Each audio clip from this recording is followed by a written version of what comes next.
What is up, everybody?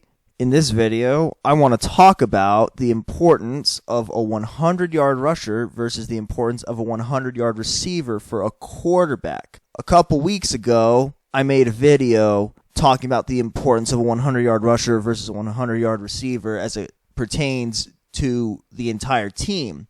But in this video, I want to specifically talk about the importance of a 100-yard receiver or rusher for a quarterback. And in this video, I'll be talking about how Aaron Rodgers, Matthew Stafford, Matt Ryan, Russell Wilson, and Kirk Cousins performed when they had a 100-yard rusher as opposed to when they had a 100-yard receiver. Why did I choose these quarterbacks?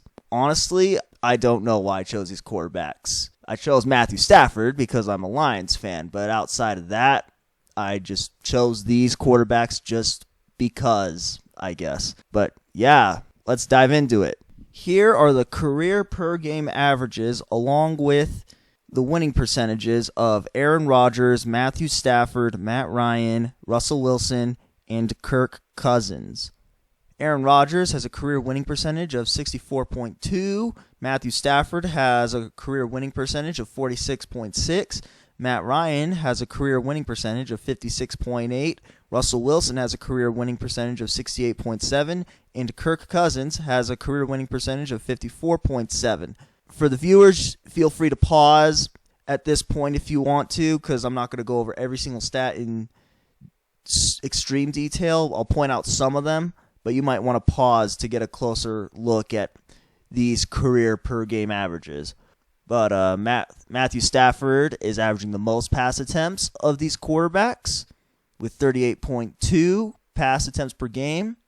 Russell Wilson is averaging 1.8 touchdowns, and Aaron Rodgers is averaging 2.1 touchdowns per game. Matthew Stafford is getting sacked on average 2.3 times per game. Wilson's getting sacked 2.7. Matthew Stafford is averaging 275 yards. Matt Ryan's averaging 269.6. Now let's first start off by seeing how these quarterbacks performed when they had a 100-yard rusher, and then we'll take a look at how they performed when they had a 100-yard receiver. Here's what these 5 quarterbacks averaged when they had a 100-yard rusher. If there's a plus sign next to the number, that means it is above their career average. If there's a minus sign next to the number, that means it is below their career average. And if there's an equal sign next to the number, then that means it is equal to their career average. But there's not any equal signs on this slide, so that's probably irrelevant. Now, I want to note that I did throw out some of these games for various reasons, such as them leaving the game early, like Rodgers has had to leave before halftime even got there. So I threw certain games out in which they were credited with the loss, but they didn't really deserve to be credited with the loss. And also, Russell Wilson, I found 4 games in which he himself rushed for 100 yards, so I took those games out of there. And I believe Wilson was 2-2 in the games in which he himself rushed for 100 yards. But yeah, as you can see, every one of these quarterbacks actually had a huge increase in their winning percentage when they had a 100-yard rusher. Now, their pass attempts went down and their completions went down, every one of them, which I guess shouldn't be that surprising. 3 out of 5 of these quarterbacks saw an increase in their completion percentage when they had a 100-yard rusher. However, every one of these quarterbacks saw a decrease in their total yardage when they had a 100-yard rusher. But it is worth noting that while they did see a decrease in their overall total yardage, they saw 4 of these quarterbacks, being Stafford, Ryan, Wilson, and Cousins, saw an increase in their yards per pass attempt. Now, the touchdowns, 3 of these quarterbacks saw an increase in their touchdown passes compared to their career averages, while 2 of them, being Rodgers and Ryan, saw a decrease in their touchdown passes. 3 of these quarterbacks saw a decrease in their interception numbers, while 2 of them saw a slight increase in their interception numbers. And all 5 of these quarterbacks got sacked less when they had a 100-yard rusher. Now, that might seem obvious. It's like, duh. when you're getting sacked, when you're throwing less passes, of course you're going to get sacked less. And yeah, but that's also kind of the point. You don't want to get sacked. You don't want your quarterback getting sacked. That's huge to prevent that. You don't want that happening. But what is interesting, though, is that Matthew Stafford and Kirk Cousins in particular, yeah, their pass attempts decreased compared to their career averages, but their touchdown passes per game went up, which is very interesting. But yeah, we'll get to that a little more on the next slide. But let's see how each of these quarterbacks performed when they had a 100-yard receiver. Here are the per-game averages for these 5 quarterbacks when they had a 100-yard receiver. Now, if something is in bold, then that means that it is below the average when it was with a 100-yard rusher. If something is underlined, that means it is above what the quarterback's average was with a 100-yard rusher. And the plus, minus, and equal signs still mean the same thing. Let's talk about this a little bit. 4 of these 5 quarterbacks saw an increase in their overall winning percentage, but their overall winning percentage with a 100-yard receiver is lower than what their overall winning percentage was with a 100-yard rusher. Now, Russell Wilson is extremely interesting, and he is probably an outlier in this particular instance, but not only is his winning percentage better with a 100-yard rusher, his winning percentage is actually just better overall when he doesn't have a 100-yard receiver, which is extremely interesting. But like I said, that's an extreme outlier, it appears. But every single one of these quarterbacks saw an increase in their pass attempts and completions compared to their career and compared to when they had a 100-yard rusher. 3 out of 5 of these quarterbacks saw an increase in their completion percentage when they had a 100-yard receiver as opposed to having a 100-yard rusher. But 2 of these quarterbacks actually had better completion percentage, being Stafford and Wilson, when they had a 100-yard rusher.